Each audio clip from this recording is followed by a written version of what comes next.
Okay, our last week here, we're a little bit ahead of the game basically because, excuse me, if we were in school, we would be studying for finals and focusing on that review.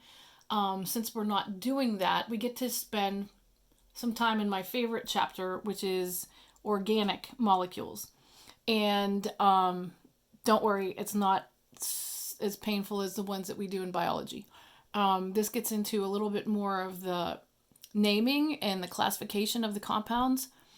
And in college, organic chemistry was by far my favorite of all of my science classes. Um, Animal physiology, a close second. So, anyway, well, maybe not too close. Anyway, I want us to get started by you, and I'll put this link um, on my page, but I want you to get started. So, we're talking about organic molecules.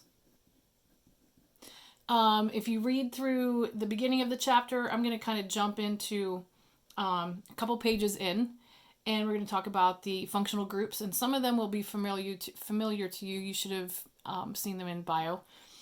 But obviously, if just a quick brush up on that means that it is going to be a carbon compound.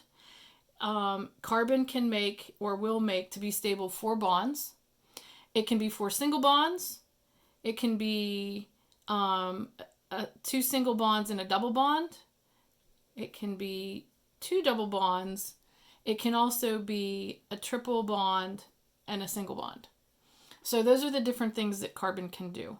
And we're going to look at how we name some of these different bonds. But first, like I said, I want us to look at functional groups.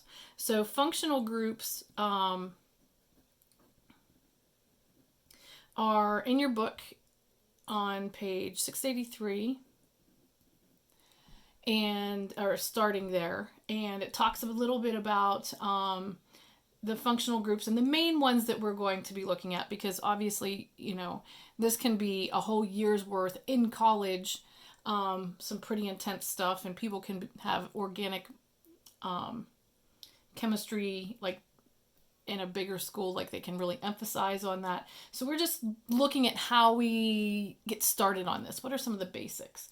So on page 684, so this is where it starts, okay? On page 684, that's where you're going to see the actual functional groups, and they'll have them illustrated in a molecule and where they're used and the name.